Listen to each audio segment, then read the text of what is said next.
What's going on, everybody? It's the Hook Cam back again with another film breakdown. Today, Jalen Hurts and the Eagles upset the 10-2 New Orleans Saints.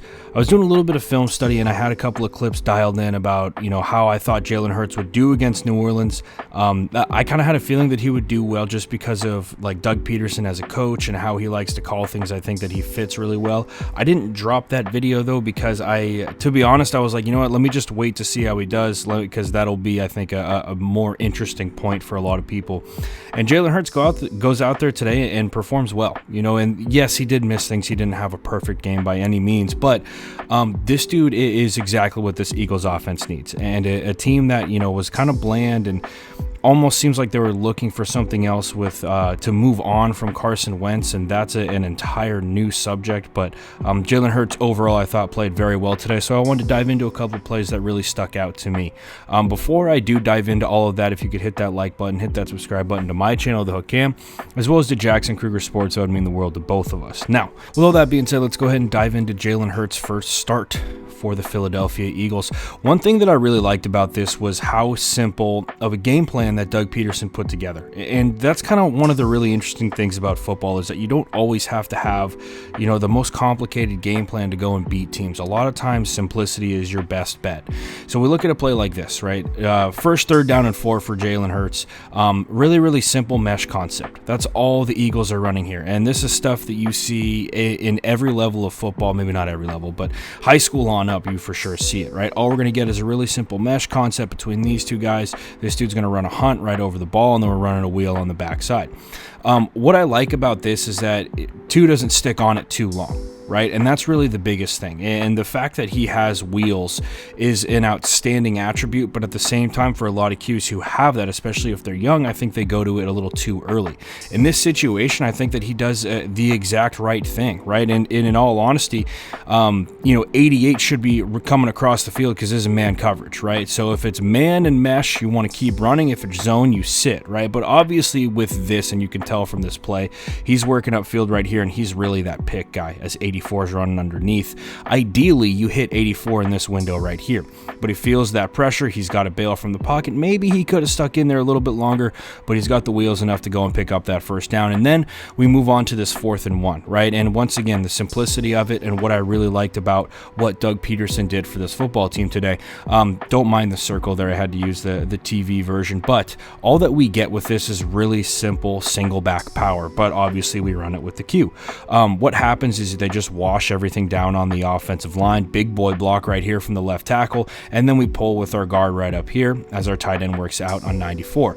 Just a solid job all around, but really more than anything, I love the simplicity. And then of course, as we work into this A gap, we got one-on-one between really a safety and Jalen Hurts, who obviously has his fair share of reps running the football. Now this play right here is a very simple 5-yard gain, but this throw is insane. And this is something that we saw Russ do last year against the Rams. Of course, it was for 38 yards and a touchdown, but this is pretty incredible, right? The fact that he can be rolling to his left, get his shoulders back towards the line of scrimmage, open up and rip that thing. Yeah, it's only a 5-yard gain on first down, but still a pretty athletic throw, and just something that, shows the athleticism of this kid. Really, when they let the horses run with this dude, I think that he's going to be a lot of trouble for this league.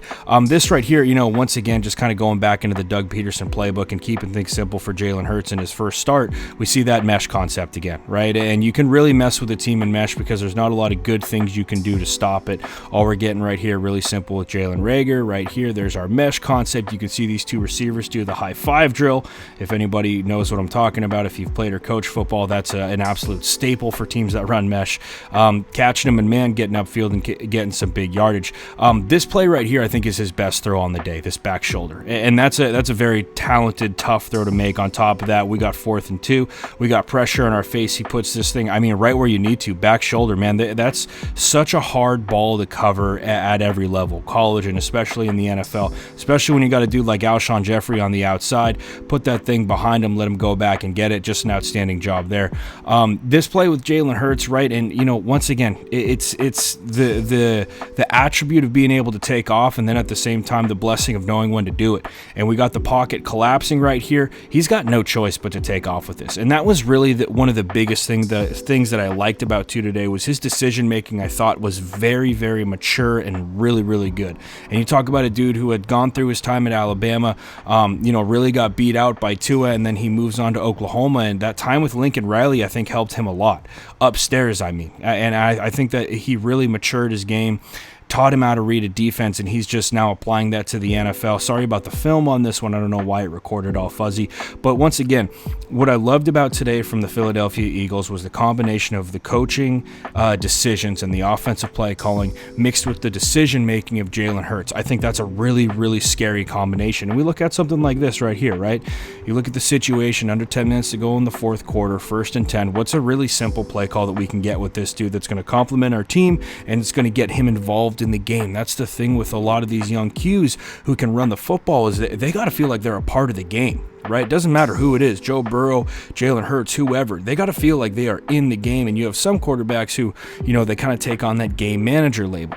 And for a Q like Jalen Hurts, I want this dude to feel like he's controlling this thing. Like, this is his ball game. Let's go get it. And these simple play calls right here, they're not harmless entirely, but I think it's a safe play call to make, right? All this is a really simple inside zone read option, right? We're working upfield. I don't have the NFL tape, and this is all pixelated. I'm sure I'm going to get shredded in the comments, but we're working up here with our center, right? Just the two blocks that are working up to the second level. We're reading the backside end right here. Obviously, we have our combos working on the inside.